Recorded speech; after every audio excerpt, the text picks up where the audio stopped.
તાલુકા ભારતીય જનતા પાર્ટીના તમામ ઉમેદવારોને ફોર્મ રજૂ કરવામાં આવેલ, જ્યાં છેલ્લો દિવસ હતા તેમાં કોટડા તાલુકાના પ્રભારી શ્રી ભરતસિંહ જાડેજા સત્તાવાર રીતે જણાવશે.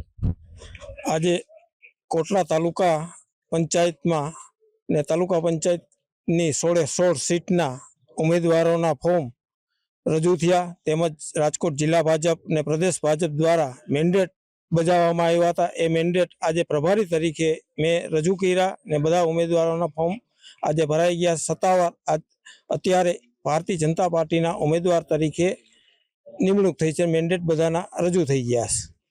બાપુ, જિલ્લા પંચાયતની 2 સીટ છે અને કોટડા સાંગાણી તાલુકા 16 તાલુકા પંચાયતની સીટના ઉમેદવાર તમામ જાહેર સત્તાવાર રીતે કરવામાં આવેલ. જિલ્લા પંચાયતના સીટના રાજકોટ ડેપ્યુટી કલેક્ટર પ્રાંતમાં 2 ઉમેદવારોના ફોર્મ રજૂ આજે થવાના છે ને ત્યાં પણ રજૂ થઈ ગયા હશે. ને કોટડા તાલુકા પંચાયતના 16 ઉમેદવારોના ફોર્મ અહીંયા રજૂ થયા ને મેન્ડેટ રજૂ થઈ ગયા છે. આપણે રાજકોટ જિલ્લા પંચાયતના સભ્ય તરીકે કોણ છે? આપણે રાજકોટ જિલ્લા પંચાયતના સભ્ય તરીકે અત્યારે એક ધર્મેશભાઈ ટીલારા અને વેરાવળ સીટના ધર્મેશભાઈ ટીલારા છે ને કોટડા સાંગાણી સીટના ભાઈ યુવરાજભાઈ ખાટરિયા છે.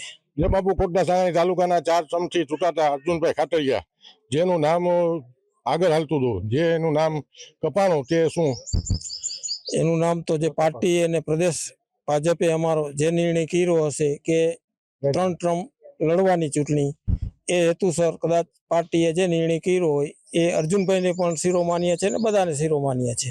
કોટડા સાંગાણી તાલુકા ભાજપના પ્રમુખ પણ આપણે જતીનભાઈ સિદ્ધપરા જણાવશે.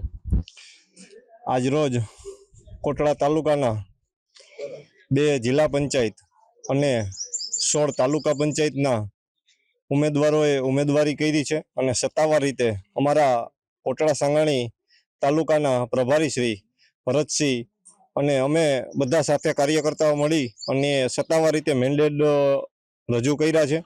બીજું કે આવનારા સમયની અંદર ક્યાંય પણ કોઈ વસ્તુની કોઈની નારાજગી નથી અને અમે આવનારા સમયની 2 જિલ્લા પંચાયત અને 16 તાલુકા પંચાયત હાંસલ કરશું જીત.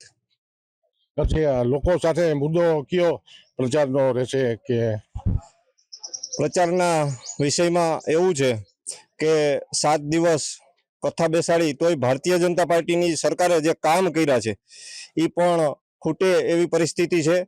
એટલે હરેક ગામ અને છેવાડાના માનવી સુધી જ્યારે વિકાસ પહોંચ્યો છે અને લોકો સુધી વાત પહોંચી છે અને લોકોએ તેમનો લાભ લીધો છે, એટલે હરેક વિષય ઉપર અમે વાત કરી શકીએ એમ છે. જેમ કે આયુષ્યમાન કાર્ડ હોય, કૃષિ સન્માન નિધિ હોય, એવી ઘણી બધી યોજનાઓ છે કે આપણે એમને ટૂંકમાં લોકો સુધી પહોંચી છે અને લોકોએ લાભ લીધો છે. અને ઘણા બધા કામ અધૂરા છે આરોગ્યના કે રોડ રસ્તાના, એના માટે આવનારા સમયની અંદર ભારતીય જનતા પાર્ટી કોટડા તાલુકાની અંદર જે પણ કંઈ વિકાસના કામો બાકી હશે એ અમે આપને બાહેંધરી આપી છે, પરિપૂર્ણ કરશું અને આવનારા સમયની અંદર ઘણા બધા કામો અમે પરિપૂર્ણ કર્યા છે. અને એક વિશ્વાસ આપું છું તાલુકા ભાજપના પ્રમુખ તરીકે, અમારી તાલુકા પંચાયત બનશે, આવનારા સમયમાં જે પણ કામ અધૂરા છે એ અમે પરિપૂર્ણ કરશું. કોટડા સાંગાણી તાલુકા પંચાયત અને જિલ્લા પંચાયતના છેલ્લો દિવસ હોવાથી તાલુકાના તમામ ઉમેદવારો જાહેર કરવામાં આવેલ છે. કોટડા સાંગાણી સલીમ પતાણી આપતો.